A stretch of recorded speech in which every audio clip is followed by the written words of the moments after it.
The night was quiet in the mountains. Cold wind moved between the tall pine trees and the sky was full of stars. Eli sat near his small fire inside a rocky cave, listening to the crackle of wood. He lived alone up here, away from noise, away from people, away from everything that had once broken his heart. He liked the silence. It was his peace. But that night, peace ended. A strange sound came from the sky, like thunder but sharper. Eli looked up through the mouth of the cave. A bright light streaked across the dark sky. It was too fast to be a plane and too quiet to be lightning. The light turned green, then red, and then it crashed behind the far ridge with a sound that shook the mountain. Eli stood. His heart was pounding. For a moment, everything went quiet again.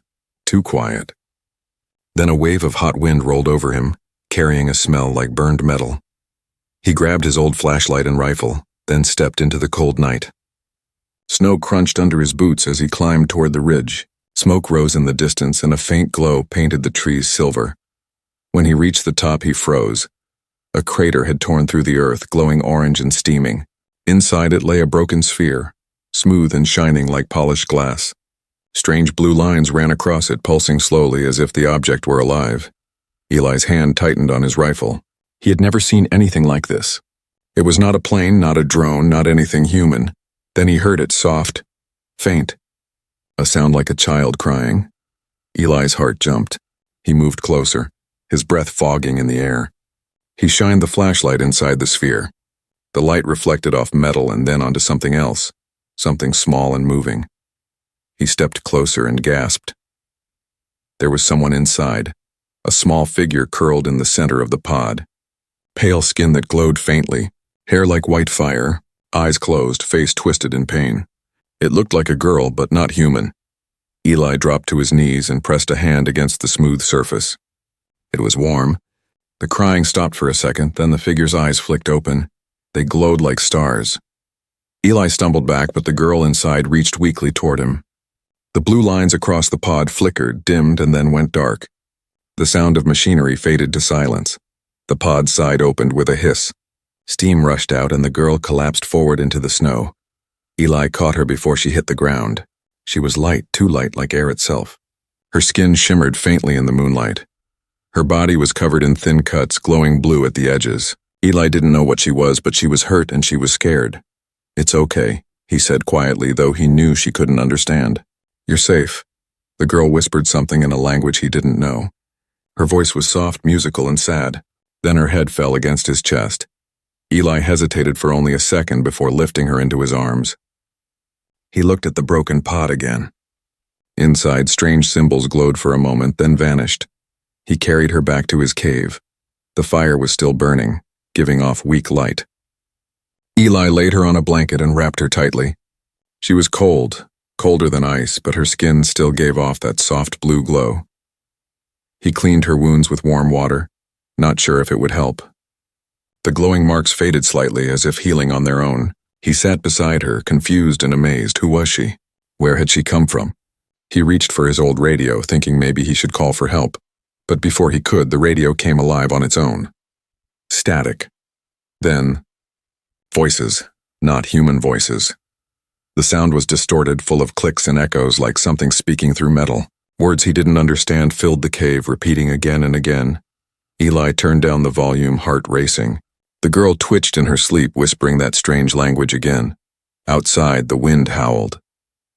But through the noise, Eli saw a flicker of white light sweep across the mountain, like a search beam.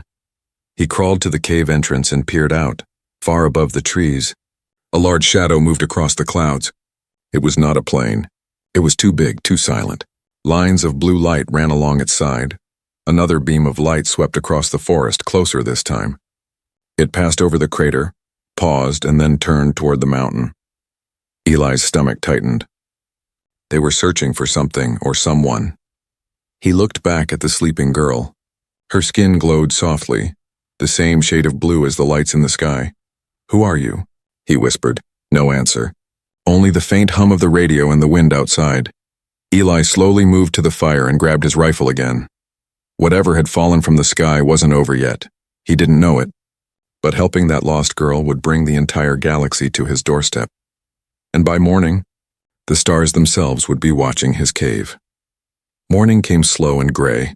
Snow still fell outside the cave, soft and silent, like the world was holding its breath. Eli hadn't slept. He sat near the fire, watching the strange girl lying on his blanket. Her glow had dimmed to a faint blue shimmer, like moonlight trapped beneath her skin. He couldn't stop staring. She looked peaceful now, too peaceful for what had happened the night before. Eli rubbed his tired eyes and whispered, "Who are you, really?" She didn't answer. Of course she couldn't, but then she moved. Her fingers twitched. Her eyelids fluttered, and slowly she opened her eyes. For a moment, Eli forgot to breathe. Those eyes weren't human. They looked like stars, bright, endless, full of moving light. The girl sat up fast, gasping. Her voice came out in short, frightened words, strange and musical. Eli lifted his hand, showing her he meant no harm. "It's okay," he said softly. "You're safe here." She looked around the cave, confused and afraid. Then she pointed toward the entrance, the same direction where the ship had appeared the night before, and said something in that unknown language again, louder this time.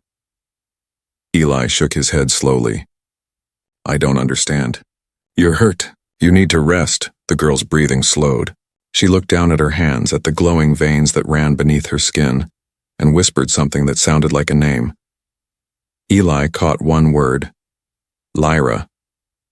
He repeated it quietly. "Lyra?" She nodded, eyes wide.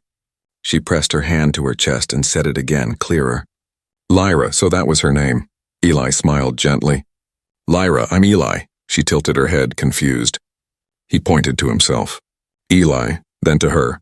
"Lyra." For the first time she almost smiled. A tiny one, quick and unsure, but it was real. Hours passed slowly.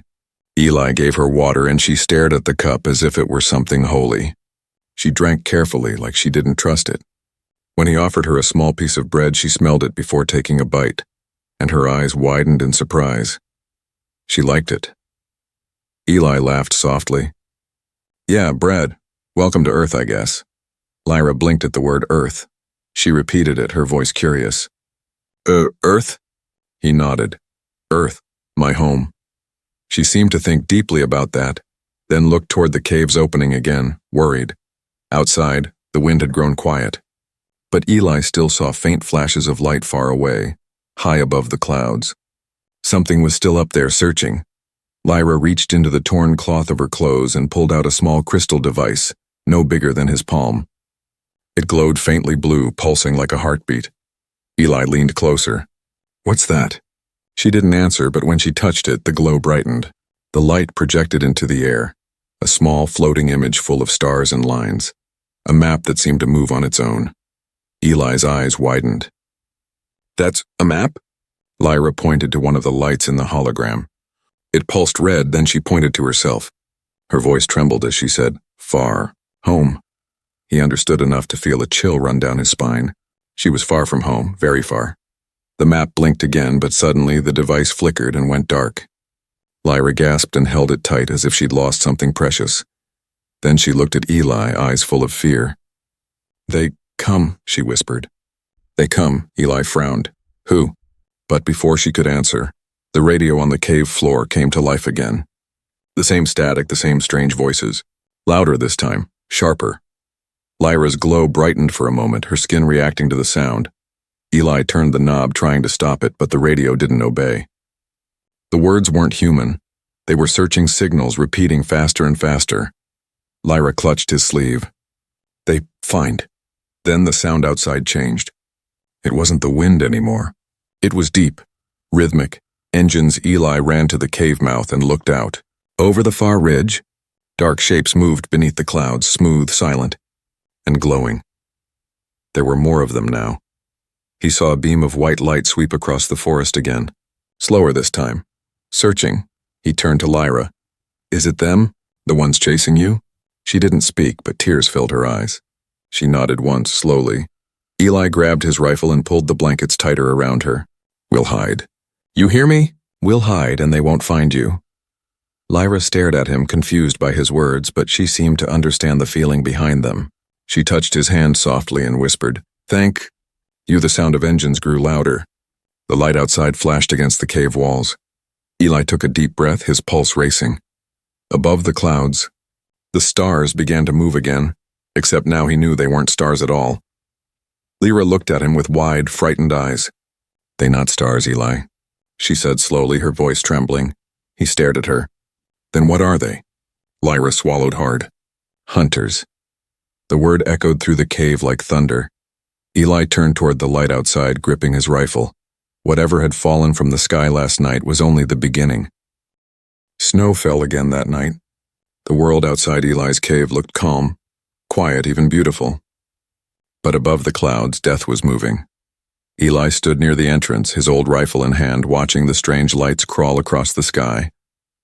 They looked like stars, but they moved with purpose, shifting in lines, forming patterns, sweeping the ground with beams of white light. Lyra sat close to the fire, holding her small crystal device like it was life itself. The glow inside it was fading just like her strength.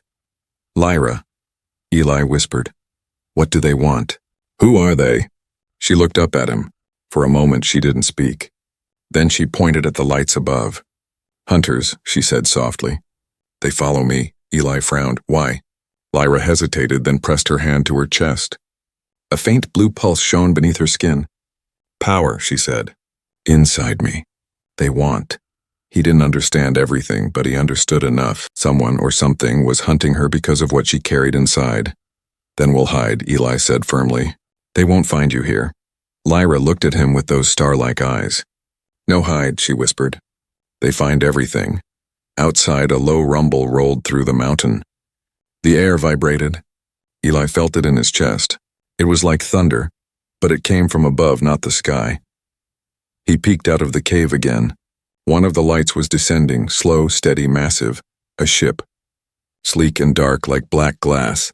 Eli's heart began to pound. He turned back to Lyra. "We need to move." He grabbed the few supplies he had, water, blankets, a lantern, and motioned for her to follow. Lyra stood shakily, leaning on him for balance. Her skin shimmered brighter with every step, reacting to something in the air. As they moved deeper into the cave system, the radio on Eli's pack burst alive again. Static. Then voices. This time, clearer. Metallic, cold, commanding. He couldn't understand the words, but the tone was enough. It was a search order. Lyra flinched and covered her ears. The crystal in her hands vibrated, flashing wildly. "They close," she said. "Too close." Eli led her through a narrow tunnel. He knew these caves better than anyone. They ran for miles under the mountain, old mining paths from another time. He had explored them when he first came here, looking for quiet. Now they were his only hope. They reached a dark cavern where underground water dripped slowly into a pool. The air was heavy with mist. Eli set down his lantern and the faint yellow light bounced off the wet walls. He turned to Lyra. "You stay here. I'll check the entrance." Lyra shook her head and grabbed his sleeve. "No," she whispered. "Danger. I know," he said. "But if they find us, someone has to stop them." Before she could stop him, he climbed back toward the main tunnel. When he reached the entrance, he saw them. 3 figures in dark armor, glowing with thin red lines moving silently across the snow. Their faces were hidden by glass masks, their weapons humming softly with blue light. Eli ducked behind a rock, holding his breath. His old rifle felt like a toy compared to the sleek machines they carried. One of them knelt and placed a small sphere on the ground. It opened like a flower and sent out a pulse of blue light across the snow. The sound was low but sharp. It made the hair on Eli's neck stand up. A scanner. They were tracking something, maybe energy, maybe heat. Eli crawled backward, trying to stay quiet. But his boot hit a loose stone. It rolled down the slope and hit the snow with a dull thud. The nearest soldier turned instantly. His helmet light flashed across the rocks and landed right on Eli's face. Eli froze. For a heartbeat, everything stopped. Then the soldier raised his weapon. Eli fired first. The rifle's echo thundered through the valley. The shot hit the soldier's shoulder, knocking him back. Sparks flew. The other 2 shouted something mechanical and opened fire. Blue light exploded across the cave entrance. Rock shattered. Eli ducked and rolled, heart racing, smoke stinging his eyes. "Lyra!" he shouted. "Run!" The cave shook. Dust fell from the ceiling. Eli fired again, hitting another soldier's leg. The figure fell, but the third one kept advancing, weapon glowing brighter. Before Eli could fire again, a wave of light swept past him, blue blinding. Humming like a living storm, It wasn't from the soldiers. It came from behind. Lyra stood at the tunnel's edge, eyes blazing with light. Her small hands were glowing brighter than fire. The soldier froze. His weapon flickered and died. The air filled with a deep hum like a heartbeat turned into sound. Then, suddenly, silence. The three soldiers collapsed, their suits dark. The glow faded from Lyra's skin and she fell to her knees, gasping. Eli ran to her side and caught her before she hit the ground. "Lyra, what did you do?" She looked at him weakly. "Energy? Mine," she whispered. "Can stop them." But Hertz, he held her close. "You saved us." Lyra's eyes fluttered closed. "More coming," she breathed. Many more. Outside, the night sky filled with moving lights. Hundreds, maybe thousands. Eli looked up at the glowing horizon, his heart sinking. This wasn't over. Not even close. The mountain was no longer quiet. The night air shook with the hum of engines above and the sky flashed with blue light. Eli sat in the darkness of the cave, his chest rising fast. His hands trembled around the old rifle. Beside him, Lyra lay weak, her glow faint and flickering. He could still hear the soldiers' voices outside, cold, sharp, echoing through the snow. "They're coming," he whispered. Lyra opened her eyes. "They always come." Her voice was soft but full of sadness, like someone who had seen too much. Eli looked at her. "Then we'll make them stop." He stood and took a deep breath, listening to the sounds beyond the stone walls. Metal footsteps. Quiet orders. They were surrounding the cave again. Eli turned off the lantern. Only the faint light from Lyra's skin glowed in the dark. He covered her with his coat to hide the shine. "Stay here," he said. "Don't move until I come back." Lyra grabbed his hand. "They kill you." "Not if I kill them first," he said, forcing a small smile. He moved silently through the narrow tunnels, every step careful. He had lived in these caves for years. He knew where the rocks cracked, where water ran, where sound carried. He was no soldier, but this was his home. The first soldier entered the main chamber, sweeping a light across the rocks. His armor glowed faint red, humming softly. He spoke into his helmet in that strange alien tongue. Eli waited behind a stone pillar, heart pounding. When the soldier turned, Eli moved fast. He swung his rifle like a club, smashing it into the soldier's helmet. The man dropped with a thud, sparks bursting from his armor. Before Eli could take a breath, more shadows entered. 2, then 3. The cave lit up with blue light from their weapons. Eli ran. Laser fire followed him, melting stone where he had been a moment before. The air smelled like burning metal. He ducked into a side tunnel and crawled through the dust, gripping the rifle tight. He could hear them behind him, cold, mechanical, patient. He reached a fork in the tunnels. One path led deeper. The other led to an old mining shaft he had sealed years ago. He smiled in the dark.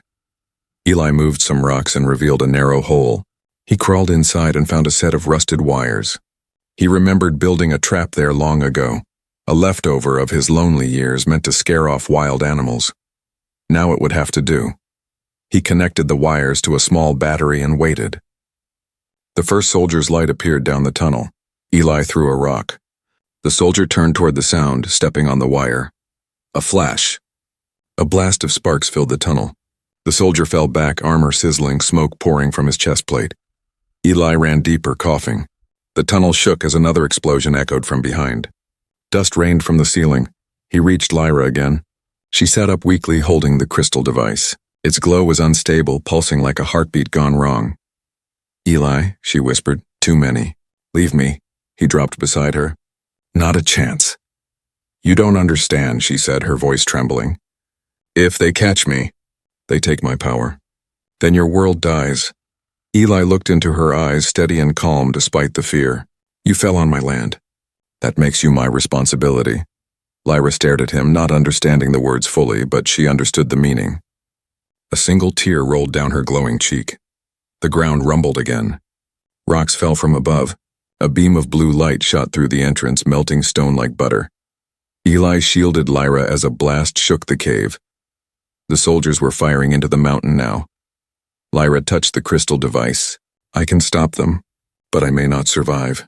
Eli grabbed her wrist. "Don't, there has to be another way." She looked at him with eyes full of light. There isn't. Before he could stop her, she pressed her hand against the device. A wave of blue energy burst out, flooding the cave. Eli felt the air twist, his ears ringing. Outside, the gunfire stopped. The hum of engines went silent. Then, nothing. Lyra collapsed into his arms, unconscious, the crystal dim and cracked. Eli looked around. The cave was half destroyed, rocks glowing faintly from the energy blast. The soldiers outside were gone, melted into silence.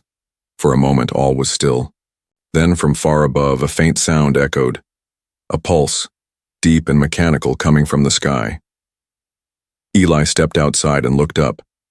Through the clouds, he saw dozens of new lights, bigger than before. They moved in formation, circling above the mountain. His breath caught. They had found her. He turned back to Lyra, lying still beside the fire's dying embers. The cracked crystal beside her gave one last flicker of blue, then went dark. Eli whispered, "What did you just do?" The night sky answered with a low hum, like a storm building beyond the stars. And somewhere far above Earth, something was coming. The mountain was broken and silent. Smoke drifted from cracks in the snow where alien fire had burned through stone. The wind carried the smell of metal and ash. Eli stood just outside his cave, staring at the sky. The air was still, but he could feel it. The quiet before something big. Something terrible.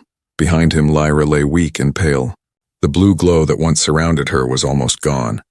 Her crystal device, now cracked and dim, rested beside her hand. Eli knelt beside her. "Lyra, wake up, please." Her eyes opened slowly, dull and tired. They stopped. "For now," she whispered. Eli nodded, glancing toward the mountainside where the soldiers had vanished. The air shimmered faintly where they'd stood. Their armor, their weapons, even their footprints were gone, erased by the energy she had released. "What did you do?" he asked softly. Lyra looked at the broken crystal. The crystal. It sent a signal. "I didn't mean to," Eli frowned.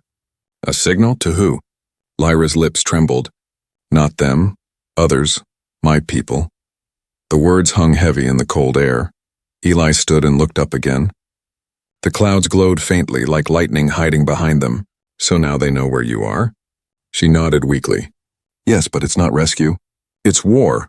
The radio on the cave floor began to hiss again. The static grew louder, then clearer. A deep voice, not human, echoed through the static, slow and rhythmic like a chant. Lyra's head lifted. Her eyes widened. They heard it, the call. "My signal reached the fleet." Eli grabbed the radio. "Your fleet? That means help, right?" She shook her head. "They will come, but they will not see you as friend. If they think humans took me, they will destroy everything to get me back." Eli's stomach turned cold. He looked at her, then at the endless sky. "Then we need to make them understand." Lyra tried to sit up but winced in pain. "They don't listen. They fight. They destroy." Outside, thunder rolled through the valley, but it wasn't thunder. The sound was deep, mechanical. Eli stepped outside and saw the sky flicker again. Something massive was breaking through the clouds. At first, it looked like a sunrise, glowing orange and gold, but then the light sharpened into dozens of lines, each one a ship. Long, curved, shining like blades, Lyra's people had arrived. The sight was breathtaking and terrifying. Their ships hung in the air, silent and smooth, their hulls glowing with a strange living light. Eli whispered, "My God." But the awe turned to dread when the ground trembled again. From the opposite side of the horizon, more lights appeared, smaller, darker, faster. The hunters, 2 armies in the sky. Lyra gasped and clutched her chest. They followed the signal too. "They're coming for me." Eli ran back inside the cave. "We have to move. They'll level this whole mountain." He grabbed what little he could, a canteen, his pack, his rifle. Lyra tried to stand, but her legs gave out. Her strength was gone. "I can't," she whispered. "I can't move." Eli lifted her into his arms again, just like the night he found her. "Then I'll move for you." Outside, the world glowed blue. The air vibrated. The sound of engines roared like an approaching storm. He stumbled through the snow, heading for the forest below. Trees bent under the pressure of the air. Ice cracked beneath his boots. Above, beams of light cut through the clouds as the 2 forces faced each other, one shining like stars, the other like shadows. Eli reached the edge of the woods and fell behind a rock. Lyra was breathing weakly, her eyes half closed. "They're talking," she whispered, her voice barely a sound. "In the sky, my people and the hunters, they both think I belong to them." Eli looked up. The air shimmered with colors he couldn't describe. The ships moved like living creatures, circling each other. Then a sudden beam of blue light shot down from the clouds and hit the mountain. The shockwave knocked Eli backward. The sound was deafening. When the light faded, the cave was gone, vaporized. Eli pulled Lyra close, shielding her from the falling snow and ash. "It's okay," he whispered. "I've got you." Lyra's eyes filled with tears. "No, you don't understand. They won't stop. Not until one side wins." He looked back toward the horizon where hundreds of ships were now appearing, their lights reflecting in the frozen river below. Eli's voice was steady, but his heart pounded. "Then let's make sure the right side wins." Lyra stared at him, confused. "You fight for me? Why?" He looked at her with quiet determination. "Because you're alive, because you needed help, and because no one deserves to be hunted." The wind howled, carrying distant echoes of alien thunder. Lyra's hand trembled as she reached for the broken crystal. It pulsed faintly again, as if answering her heartbeat. "Tomorrow," she whispered, "they will come for us both." Eli looked at the night sky burning with light. "Then tomorrow," he said, "we fight the stars." The mountains glowed like fire under the alien sky, and the world waited for dawn. Dawn never came that morning. The sun tried to rise, but the sky was already burning. Eli stood on the ridge with Lyra beside him, the cold wind whipping through the snow. Above them, the heavens were alive. Ships moved like swarms of silver fireflies, weaving between bursts of light and thunder. War had come to Earth. Lyra's people and the hunters were fighting in the skies, their weapons turning clouds into fire. The sound shook the ground, deep and endless, like the roar of a storm that never stopped. Eli could barely breathe. He had never seen anything so terrifying, or so beautiful. "They're killing each other," he whispered. Lyra's eyes were full of sorrow. "They think I'm the key. If they control me, they control the stars." Her skin glowed faintly again, a weak blue light pulsing through her veins. She was still hurt, still weak, but her energy responded to something above, something calling her name through the noise of war. Eli knelt beside her, holding her shoulders. "Then we stay hidden. We wait until this ends." Lyra shook her head. "It won't end until one side wins, and they will destroy your world to do it." Eli looked around at the forest below, smoke rising from the trees, rivers of melted snow glowing orange from explosions high above. The hunters' smaller ships darted through the sky, firing at the massive silver vessels of Lyra's people. Every time one fell, it crashed like a comet, carving deep scars into the mountains. "This is insane," Eli muttered. "We have to stop it somehow." Lyra's faint voice answered him, "I can stop it, but I'll need my power back." Eli frowned. "That crystal thing? It's broken." "Yes," she whispered, "but it can still listen." She pulled the cracked crystal from her pocket. It flickered weakly in her hand. "If I connect to them, I can tell them to leave, and if you do?" Eli asked quietly. Lyra looked at him with tired eyes. "They'll stop fighting, but the energy will take me." He shook his head instantly. "No, you already gave enough." "You don't understand," she said softly. "If I do nothing, Earth will die." A loud explosion interrupted them. The ground shook violently. Above the ridge, a burning ship spiraled down, one of the hunters. It hit the side of the mountain, scattering glowing fragments like falling stars. Eli shielded Lyra as debris fell around them. When the light faded, he saw movement through the smoke. Soldiers. The hunters had landed, 5 of them armored and silent, weapons glowing blue. They were searching. "They found us," Eli said, pulling Lyra behind a fallen rock. Lyra's breathing quickened. "Go," she said. "You must go." "I'm not leaving you," Eli replied. He lifted his rifle, checked the chamber, and whispered, "Stay down." The soldiers moved like shadows, scanning the snow. Eli waited for the first one to step close, then fired. The shot echoed across the ridge. The soldier fell, armor sparking. The others turned and fired back. Blue energy bolts hit the rocks, burning holes through stone. Eli ducked, firing again and again, every shot shaking his shoulder. One of the soldiers charged forward, weapon raised. Eli swung his rifle like a club, smashing the side of its helmet. The soldier fell, sparks flying. But another beam of blue light hit Eli in the shoulder, throwing him backward into the snow. He gasped, pain burning through him. His rifle slipped from his hand. Lyra screamed his name. Eli looked up, dazed, and saw her standing now, glowing brighter than before.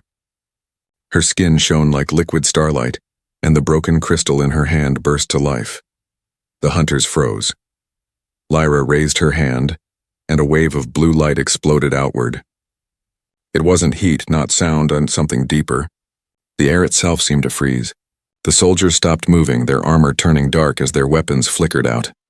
Eli crawled toward her, shouting, "Stop! You'll kill yourself!" But she didn't hear. Her body floated inches off the ground. Her eyes were pure white light. The energy spread from her, rising like a pillar into the sky. The ships above paused. The explosion stopped. The entire battlefield went still. Eli stared in awe as the blue light spread across the clouds, calming the storm. The great ships slowly pulled back, their weapons going dark. The war ended in silence. Then, as quickly as it began, Lyra's glow faded. Her body fell back into the snow. Eli caught her before she hit the ground. Her breathing was weak, her voice just a whisper. "It's over," she said softly. Eli looked up. The sky was clearing. The fires were dying, but his heart felt heavy.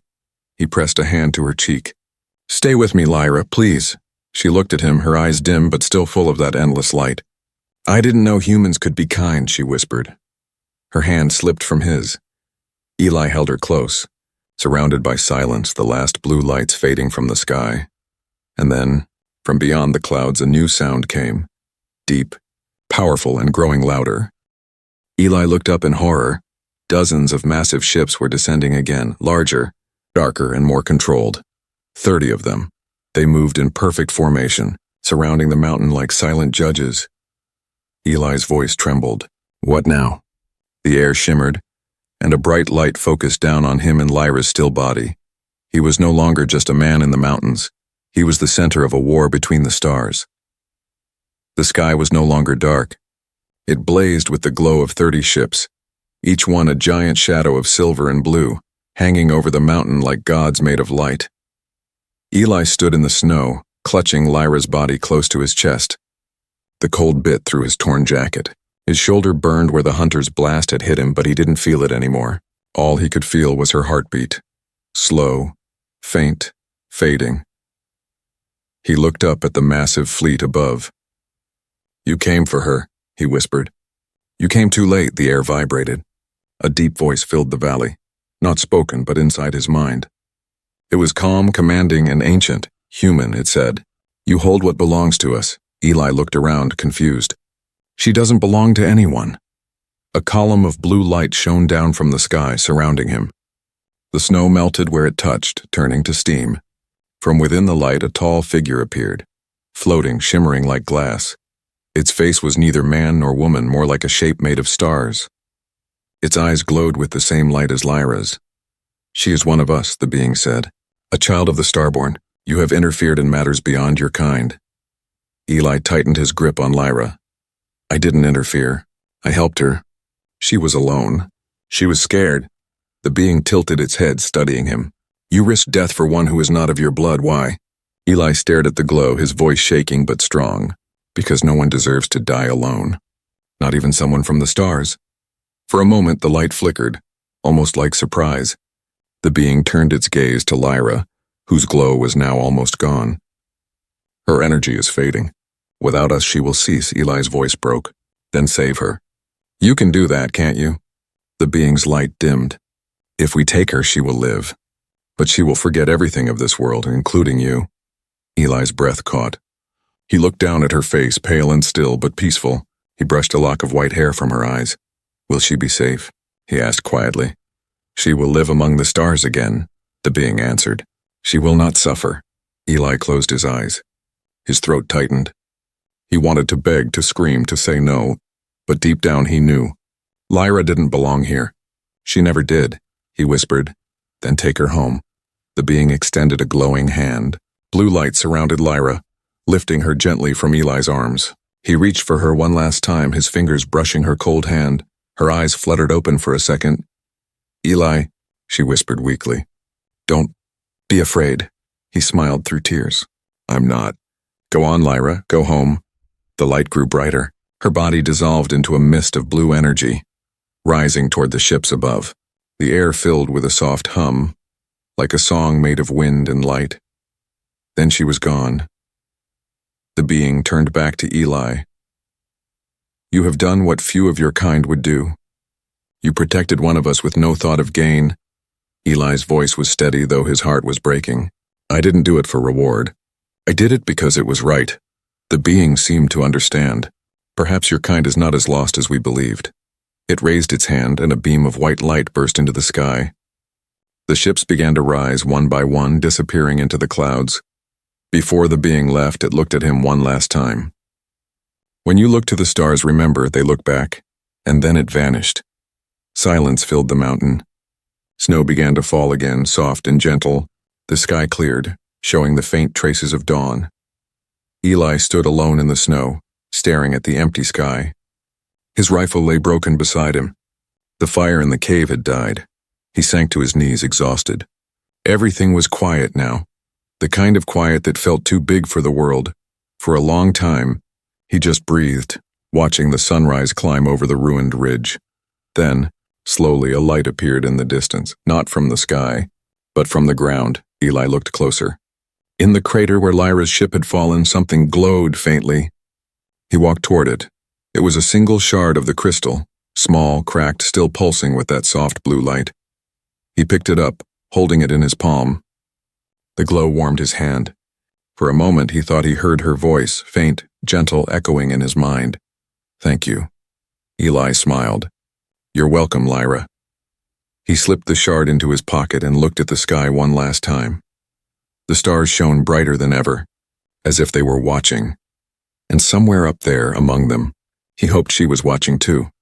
He turned toward his cave, now quiet and calm once more. Smoke curled from the ashes of the fire, and the world seemed peaceful again. The war was over. The mountain was scarred but alive. A simple man had saved a life from the stars, and in doing so, reminded the universe what humanity truly meant. As he walked back through the snow, the morning sun rose high and the last words of the story echoed in the wind. He helped one lost girl and earned the respect of the stars.